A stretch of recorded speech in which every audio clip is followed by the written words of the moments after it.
Hey guys, welcome back to another mini art history lesson. Today we're going to be talking about Mondrian.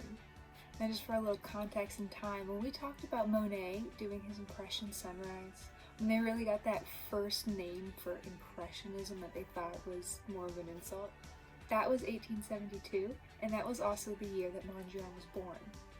So he really grew up in a time of all of these famous Impressionistic artists. He even started off more with a classical landscape style, darker colors. If you guys recognize this design of very straight lines and just using the primary colors, that ends up being his signature style. But seeing as he started off doing these more dreary, dark landscapes, it seems a little funny. But even within his landscapes, he was still trying to push the boundaries of what people usually were using as their horizon lines. You can kind of see when we compare his landscapes to what his work looks like now, you'll see that there still ends up being those horizontal and vertical lines that ends up translating into his later works. In the early 1900s, Mondrian actually ends up moving to Paris, where he meets Picasso and other abstract artists, and that's where he really starts to kind of push doing more abstract sort of work.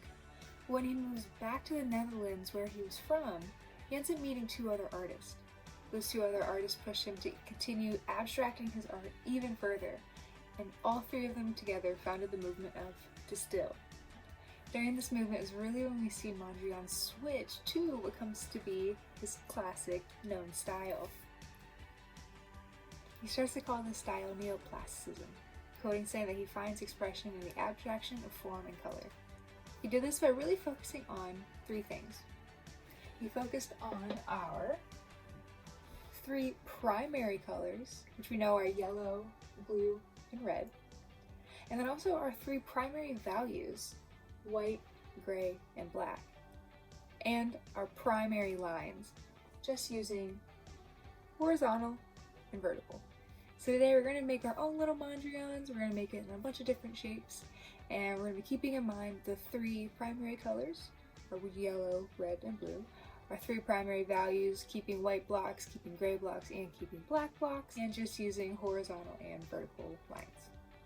All you're going to need is a piece of paper, or a few, depending on how big you want to draw, something to color with, and something to make your black lines with, whether it is markers, colored pencils, crayons, doesn't matter, just something with a little bit of color in it. Keep in mind all you really need are the three primary colors, a gray and a black. Alright, so let's get started. So with my ruler here, I'm going to measure mine out. I'm probably going to make this make it a 5-inch square on each side. I'm lining up the edge of my ruler with the perforated edge of my piece of paper to try and get that as straight as I can get it. Now I'm going to do the same thing on this edge. Lining it up.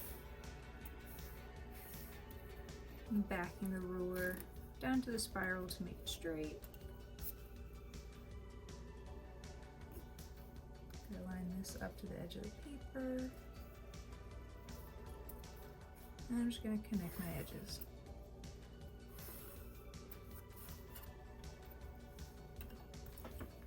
Alright, so there I kind of have the beginning part of my box.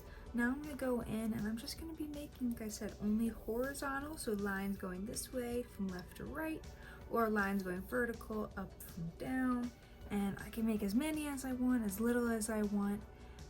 And I'm just going to do it lightly in pencil first, color it in with marker, and then once I have my colors down, I'm only going to be doing sparse areas of my primary colors, maybe a few areas of my gray, mainly keeping a lot of them open and white, and then I'm going to go over it with my black line.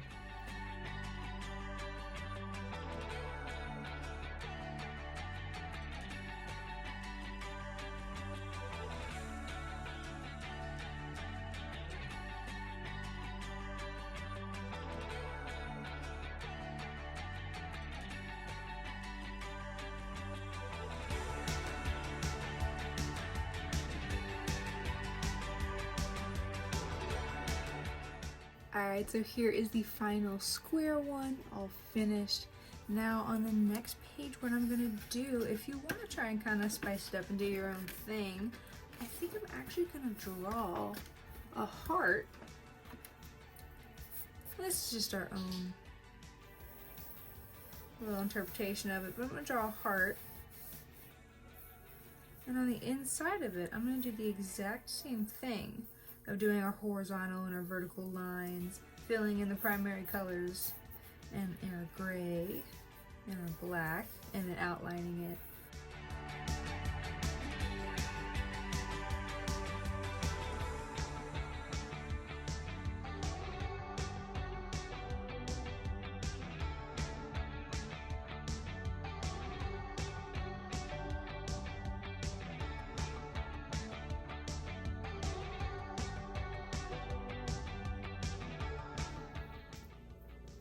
So here are my final two cut out. I cut them both out close to the line. This one, you saw me kind of struggling a little bit with this thicker line.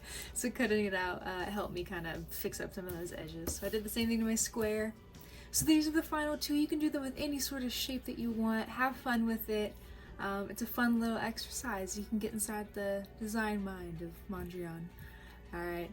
That's it for this week's mini art history lesson. I will see you guys tomorrow for an open art sketch prompt.